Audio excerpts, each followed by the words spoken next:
La Edad Media, comprendida entre los siglos V y XV, marcó un periodo de grandes transformaciones en la historia de la humanidad. Tras la caída del Imperio Romano de Occidente, Europa experimentó una fragmentación política que dio paso a reinos, feudos y ciudades-estado, cada uno con sus propias dinámicas económicas, militares y culturales. En otras regiones del mundo, como el mundo islámico, Asia y América prehispánica, florecieron civilizaciones con sus propias tradiciones constructivas. La construcción desempeñó un papel fundamental en el desarrollo de las sociedades medievales. No solo definió el paisaje urbano y rural, sino que también reflejó las estructuras de poder, las creencias religiosas y las necesidades defensivas de cada región. Iglesias, castillos, murallas y viviendas fueron testimonio del conocimiento técnico acumulado y de la capacidad de adaptación a los recursos disponibles. Las diferencias regionales en la construcción medieval estuvieron determinadas por los materiales locales y las exigencias sociopolíticas. En el norte de Europa, la madera fue el material predominante, dando lugar a estructuras como las iglesias stavkirke escandinavas.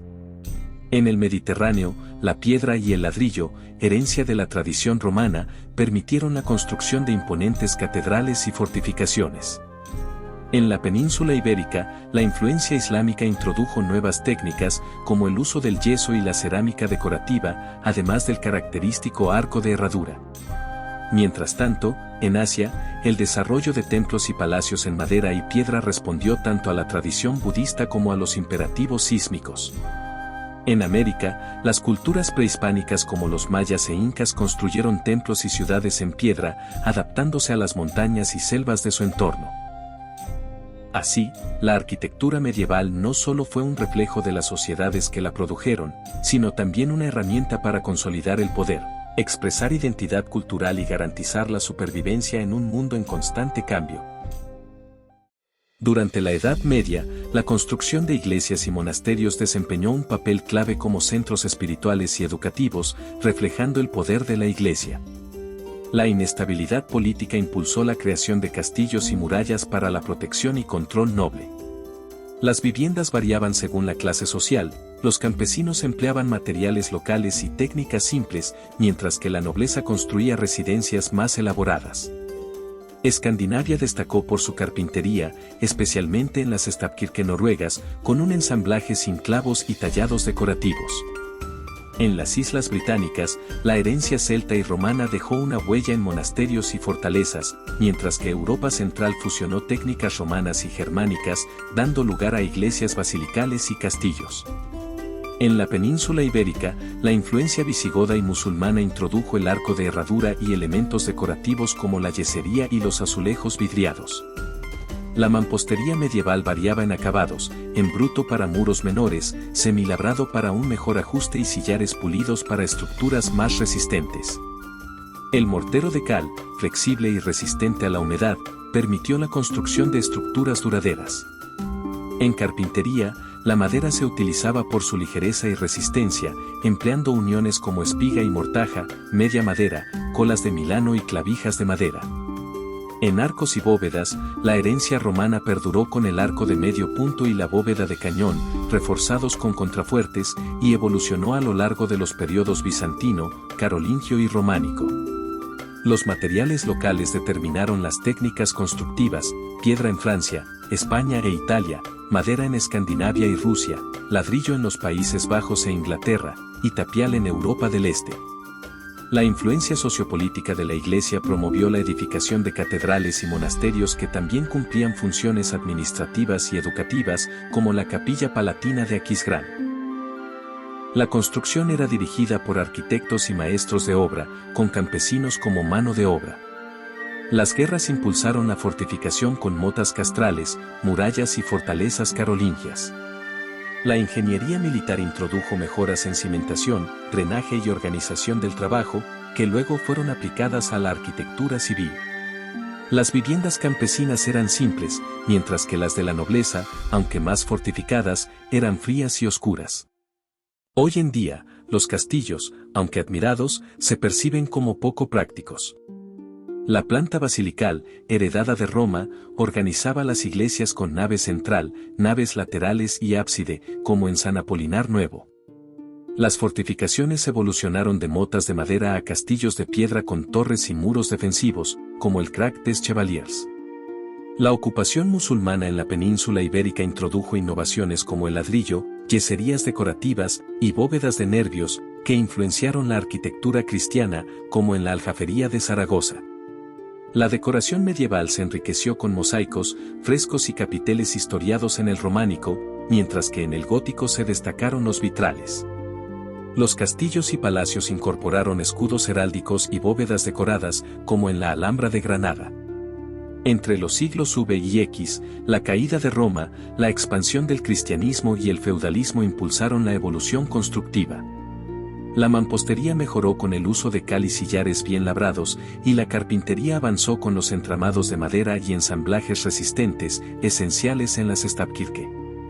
La adaptación de la planta basilical transformó la arquitectura religiosa, incorporando el transepto y criptas elevadas.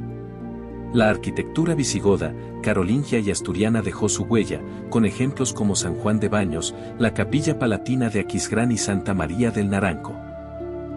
Estos avances sentaron las bases para el románico y el gótico, combinando la solidez romana con nuevas soluciones estructurales y decorativas. A partir del siglo X, la Baja Edad Media vio un gran auge en la arquitectura románica, destacando por iglesias con arcos de medio punto y bóvedas de cañón, como en la Catedral de Santiago de Compostela. El estilo gótico, que surgió en el siglo XII, se consolidó con innovaciones como los arbotantes y las bóvedas de crucería, permitiendo templos más altos y luminosos, como la Catedral de Notre Dame. La construcción de castillos y fortificaciones también se perfeccionó entre los siglos XI y XV, respondiendo a las invasiones y conflictos feudales, con muros gruesos y torres defensivas, como el Castillo de Dover. La ingeniería hidráulica, destacando en Italia y los Países Bajos, permitió el desarrollo de canales y sistemas de drenaje, como en Venecia. Estos avances arquitectónicos e ingenieriles sentaron las bases para el Renacimiento, transformando el paisaje urbano y militar de Europa y dando paso a nuevas formas de interacción con el entorno construido. La arquitectura maya, caracterizada por sus imponentes pirámides escalonadas, empleó mampostería de piedra caliza y técnicas innovadoras como la bóveda falsa para la construcción de templos. Un ejemplo sobresaliente es la pirámide de Kukulcán en Chichén Itzá, edificada en el siglo XII con una planta cuadrangular de 55.5 metros de lado y 30 metros de altura. Su precisión geométrica y alineación con los solsticios demuestran el profundo conocimiento astronómico de los mayas. Otras construcciones, como la Pirámide del Sol en Teotihuacán, evidencian la capacidad de planificación y organización de esta civilización, ya que fue levantada en una sola fase entre el 1 y 150 después de Cristo, con una altura de 65 metros y un simbolismo religioso vinculado al dios solar. Los aztecas, por su parte, desarrollaron un sistema urbano altamente sofisticado en Tenochtitlán, donde construyeron templos, calzadas y canales que permitían la navegación y el abastecimiento de la ciudad. Su ingeniería hidráulica fue impresionante, destacando la construcción de chinampas, un método agrícola que consistía en la creación de islas flotantes sobre lagos, asegurando una producción eficiente de alimentos. El mapa de Tenochtitlán de Friedrich Pepus, 1524, ilustra la grandeza de esta metrópoli antes de la llegada de los conquistadores, mostrando el templo mayor y la compleja red de puentes móviles que facilitaban el tránsito entre las distintas secciones de la ciudad. En la región andina, los incas perfeccionaron la construcción en piedra seca, ensamblando bloques con una precisión excepcional sin el uso de mortero. Machu Picchu, construido en el siglo XV, es un claro ejemplo de esta maestría, con estructuras adaptadas al relieve montañoso para garantizar su estabilidad. Además, el Imperio Inca desarrolló una vasta red de caminos que conectaba su territorio, con puentes colgantes hechos de fibras vegetales para cruzar ríos y quebradas.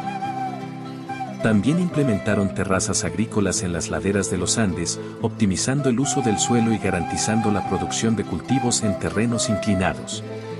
Otras culturas en América también dejaron su huella arquitectónica.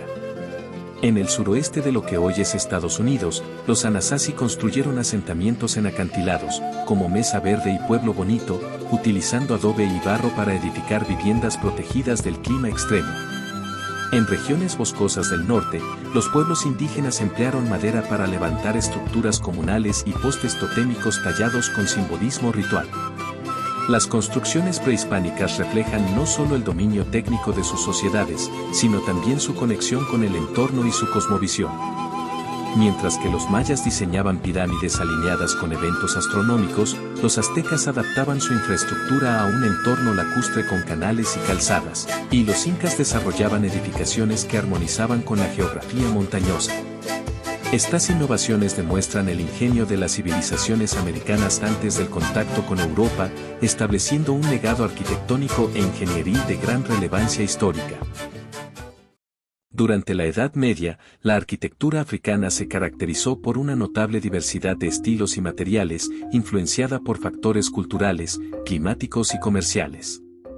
El adobe, el ladrillo y la madera fueron ampliamente utilizados en el Sahel y el oeste de África, mientras que la piedra seca definió las construcciones monumentales del sur. La expansión del Islam introdujo nuevas técnicas y elementos arquitectónicos, consolidando un legado que perdura hasta la actualidad. Desde el siglo V, el reino de Aksum destacó por sus monumentales estelas de piedra, mientras que en el Sahel surgieron los primeros asentamientos fortificados de adobe. En el siglo VI, el cristianismo en Nubia impulsó la construcción de iglesias de piedra influenciadas por Bizancio. Con la llegada del Islam en el siglo VII, la arquitectura islámica comenzó a transformar el norte de África, con la construcción de mezquitas y fortalezas en ciudades como Kairouan. En los siglos VIII y IX, la costa suajili vio el surgimiento de mezquitas de piedra coralina, mientras que en el Sahel, el reino de Ghana prosperó con mercados y almacenes de adobe. En Ife, los Yoruba levantaron templos y palacios de madera y barro, consolidando un estilo característico. Hacia el siglo X, la expansión islámica en África Occidental llevó a la construcción de mezquitas y madrasas, como la de Al-Azhar en Egipto, mientras que Kumbi Sale creció como un importante centro comercial con barrios de comerciantes y edificaciones de adobe. El siglo XI marcó el inicio de Gran Zimbabue, con sus primeras fortificaciones de piedra seca sin mortero, mientras que Djenné floreció con sus mezquitas de barro. Durante el siglo XII, las murallas de piedra en Zimbabue y las defensas de adobe en los reinos Hausa fortalecieron las ciudades en expansión. En el XIII, la gran mezquita de Djenné se convirtió en un ícono de la arquitectura en adobe, y la costa suajili reforzó sus fortificaciones de coral ante incursiones externas. El siglo XIV consolidó a Tombuctú como un centro cultural con la mezquita de Sankore, mientras que Egipto y Marruecos perfeccionaron la arquitectura islámica con arcos y patios interiores. En el XV, la costa suajili alcanzó su esplendor con fortalezas y palacios de piedra, mientras que Songhai expandió mezquitas y ciudades. Gran Zimbabue, en declive, dejó un legado de imponentes murallas que aún asombran por su precisión constructiva. A lo largo de estos siglos, África desarrolló una arquitectura adaptada a sus condiciones geográficas y culturales, donde el adobe, la madera, la piedra y la influencia islámica dieron forma a ciudades, mezquitas y fortificaciones que siguen siendo testimonio de la riqueza constructiva del continente. La arquitectura de Asia, durante la Edad Media, abarcó una gran diversidad de materiales y técnicas constructivas adaptadas a las particularidades geográficas y culturales. En China y Japón, la madera fue el material predominante, especialmente en la construcción de templos y palacios. Las pagodas de madera, como el templo Oryuji en Japón, son ejemplos notables de ensamblajes avanzados sin clavos, lo que las hacía flexibles ante terremotos. Estas estructuras, influenciadas por las estupas indias, desarrollaron techos curvados en múltiples niveles, reflejando una estética única. Sin embargo, el uso de la madera también implicaba vulnerabilidad al fuego y la degradación. En Persia y la India, la piedra y el ladrillo cocido fueron más comunes, utilizados tanto en la arquitectura religiosa como en la militar. El uso de arcos y bóvedas en las mezquitas y palacios islámicos, como la Gran Mezquita de Isfahán, y los arcos de herradura característicos, reflejaron una avanzada ingeniería estructural. La arquitectura islámica también destacó por sus intrincados detalles en estuco y yeso, con decoraciones geométricas y caligráficas. En Asia Central, la influencia del Islam y las rutas comerciales favorecieron la construcción de mezquitas y caravansares, complejos para comerciantes en la ruta de la seda, que empleaban ladrillos y mosaicos decorativos. Por otro lado, la Gran Muralla China, una de las maravillas más emblemáticas, no fue erguida con un sistema constructivo uniforme. Su construcción se adaptó al entorno, con secciones de piedra en áreas montañosas, mientras que otras partes fueron edificadas con tierra compactada, barro y ladrillos. Esto refleja cómo la arquitectura en China se ajustaba a las condiciones locales, empleando materiales disponibles de forma efectiva. La India, por su parte, destacó en la construcción de templos tallados en roca, como los de las cuevas de Ajanta y Ellora, que presentan complejos intrincados de esculturas y frescos. Los templos hindúes, como el templo Kailasa, fueron excavados en roca maciza, logrando estructuras monolíticas únicas. Además, el diseño de templos budistas como Borobudur en Indonesia, con su forma piramidal, reflejaba la conexión espiritual con el monte Meru, centro del universo en la cosmología hindú y budista. Así, la arquitectura asiática medieval fue un crisol de influencias religiosas y culturales, desde las complejas estructuras de madera de China y Japón hasta las avanzadas bóvedas y cúpulas islámicas, pasando por las imponentes construcciones de piedra en la India y Persia. La adaptación de los materiales y las técnicas a las necesidades funcionales y religiosas dejó un legado duradero en el paisaje arquitectónico de Asia. En Oceanía, la construcción durante la Edad Media reflejaba una profunda relación con los recursos locales y el entorno natural. En Micronesia, destaca la antigua ciudad de Nan Madol, ubicada en la isla de Pompey. Esta ciudad, construida entre los siglos X y XIII, es famosa por sus impresionantes estructuras megalíticas, como muros de piedra volcánica de hasta 25 toneladas, que se utilizan para formar plataformas y templos. Nan Madol, erigida sobre arrecifes de coral, es un testimonio de la complejidad social y religiosa de la región, aunque su construcción sigue siendo un misterio, ya que se desconoce cómo se trasladaron y tallaron esos enormes bloques de piedra. En Polinesia, la construcción estaba adaptada al clima tropical, con materiales naturales como madera y palma. Las viviendas, como los ale hawaianos, eran grandes estructuras comunales construidas con marcos de madera local y techadas con hojas de palma. Las culturas polinesias también erigieron plataformas ceremoniales, o marae, usando bloques de coral o grandes piedras, destacándose como centros religiosos y de reuniones. Melanesia, por su parte, tenía estructuras funcionales y elevadas como las Aus Tambaran, utilizadas tanto para fines rituales como para la vida comunitaria. Estas casas eran principalmente de madera y hojas, diseñadas para protegerse de las inundaciones y animales. Además, las aldeas melanesias eran rodeadas por muros de piedra, y las estatuas de piedra eran comunes en los rituales. En Australia, los aborígenes utilizaban materiales naturales como ramas y corteza para construir refugios temporales, como las guñas. En áreas más húmedas, se construían viviendas elevadas, mientras que en el desierto, las tribus usaban barro para crear estructuras más permanentes. Así, aunque las construcciones en Oceanía no alcanzaron la magnitud de otras regiones del mundo, como Europa o Asia, las culturas de la región demostraron un notable conocimiento en el uso de sus recursos locales para crear estructuras funcionales y adaptadas a su entorno. La construcción en la Edad Media fue un reflejo directo del contexto sociopolítico, los recursos disponibles y las necesidades de cada sociedad. La guerra impulsó el desarrollo de fortificaciones, la religión motivó la edificación de templos y monasterios, y las condiciones ambientales determinaron el uso de materiales como piedra, madera, adobe o ladrillo. En este periodo, el Islam tuvo un impacto distintivo en la arquitectura, difundiendo técnicas como el uso del arco de herradura, la yesería decorativa y las bóvedas de nervios, influyendo tanto en Europa como en Asia y África. Para la ingeniería civil actual, la Edad Media ofrece lecciones fundamentales, la adaptabilidad de los materiales al entorno, la importancia de la funcionalidad estructural y la integración de la construcción con su contexto. Hoy en día, el motor principal de la innovación ya no es la religión, sino factores como la globalización, la sostenibilidad, la democratización del espacio público y los avances tecnológicos. La gobernanza y las ideologías también juegan un papel crucial en la planificación urbana y la infraestructura. Así como la Edad Media sentó las bases de la arquitectura moderna, nuestro reto como ingenieros es crear soluciones resilientes y eficientes para un mundo en constante transformación.